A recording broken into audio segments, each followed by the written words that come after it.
Is the West closer to war with Russia than we realize? I'm Michael Smerconish in Philadelphia. A new report from Newsweek says a Russian lawmaker and top member of Vladimir Putin's political party has suggested attacking Poland next.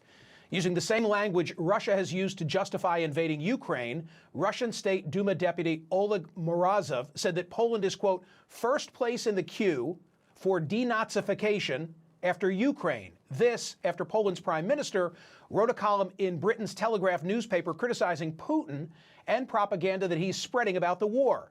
That exchange coming after NATO is set to double its border with Russia with the inclusion of Finland in the military alliance. In response, Putin told Finland's president just moments ago during a phone call that joining would be a mistake. That conversation taking place after Russia cut electricity to the Nordic country. Here in the U.S., the House overwhelmingly approved an additional $40 billion in military aid and humanitarian aid for Ukraine, bringing America's support for the effort to nearly $54 billion. With no other country having that large of a financial or military or humanitarian commitment, it's expected to pass the Senate early next week before heading to the president's desk for signing. That bill, along with leaks from the Biden administration in recent days, seems to underscore just how embroiled the United States has become in the war in Ukraine. On May 4, the New York Times reported senior American officials said the U.S. provided intelligence that allowed Ukrainians to take out as many as 12 Russian generals. The next day, an NBC report cited anonymous U.S. officials who said U.S. intel also helped Ukraine sink the flagship of Russia's Black Sea Fleet, the Moskva. There's growing concern the aid the U.S. is providing Ukraine could trigger an all-out conflict with Russia. My next guest reinforced that fear in a recent column in the New York Times. Quote, the staggering takeaway from these leaks is that they suggest we are no longer in an indirect war with Russia, but rather are edging toward a direct war, and no one has prepared the American people or Congress for that. With me now to discuss is Thomas Friedman, foreign affairs columnist, three-time Pulitzer Prize winner for the New York Times, and author most recently of the bestseller, Thank You for Being Late, An Optimist's Guide to Thriving in the Age of Accelerations. Tom, thank you for coming back. You wrote that column on May 6. Has anything altered your thinking in the last week or so? Well, Michael, great to be with you. In a way, yes. I think that the Biden administration people certainly rhetorically have understood that it was a great mistake to be boasting about U.S. intelligence helping to sink Russian ships or kill Russian generals. I think they've understood it's really important in a war to have very tight, focused objectives. Our objective in this war is to help Ukraine liberate its country and defend its border. Nothing more, nothing less. As long as we stick to that, Michael, we have a good chance of maintaining both the domestic support for the war and the NATO alliance and even more globally. The minute you start to drift away from that, talk about taking down Putin, et cetera, you start to, I think, fray the alliance. Okay, so I'm glad you said that because I struggle to understand the guardrails. The guardrail meaning that the MiGs are too much, but providing the intel for taking out Russian generals apparently is acceptable.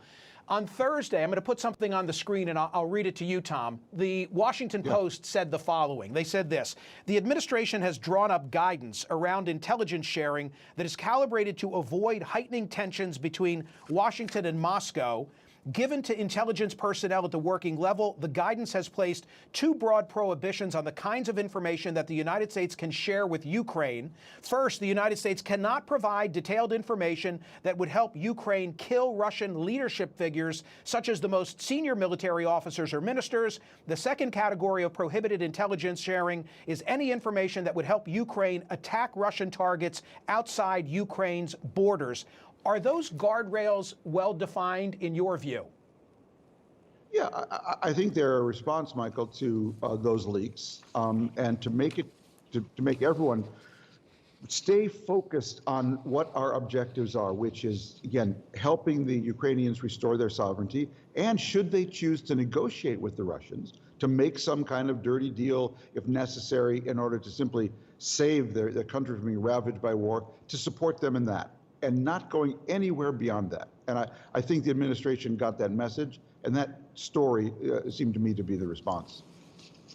Well, I mean, the administration may have gotten the message about loose lips sink ships, but nevertheless, our policy is still one of being, I mean, look at the 40 billion, so long as Rand Paul can be dealt with. Look at the 40 billion in aid that's now going to be forthcoming. Like, what more could we do other than troops on the ground?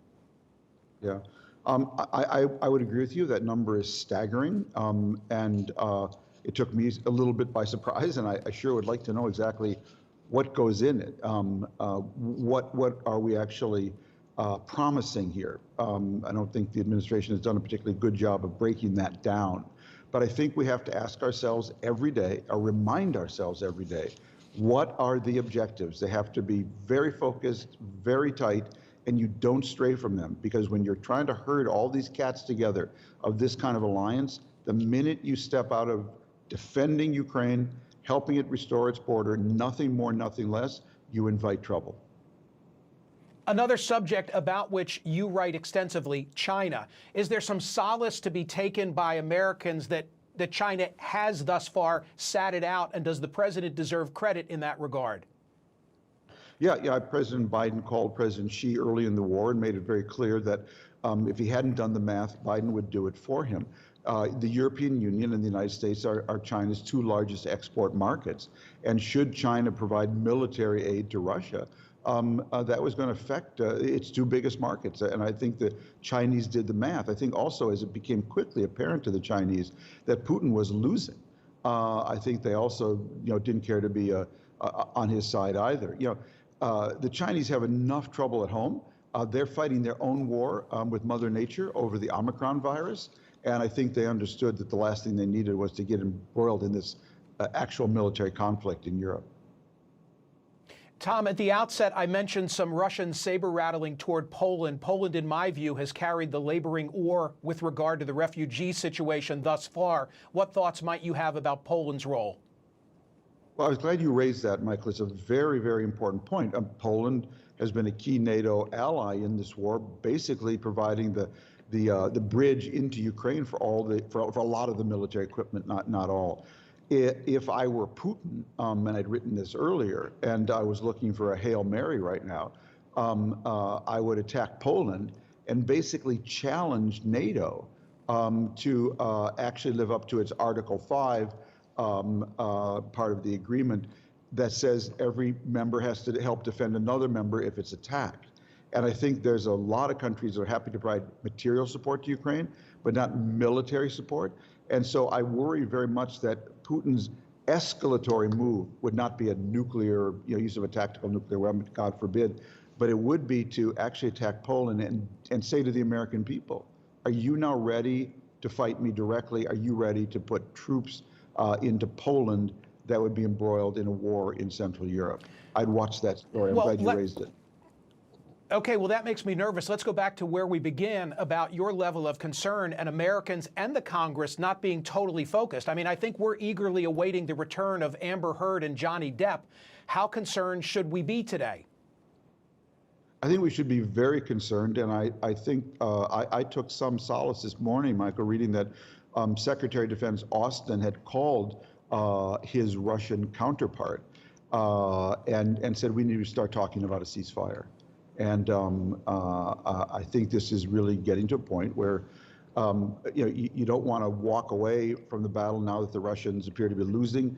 I think it's important they be driven back to the border, that one country cannot just go rape another country in Europe, which is what Putin has done. But at the same time, there's only one thing more dangerous than a victorious Russia, and that's a losing, possibly even disintegrating Russia.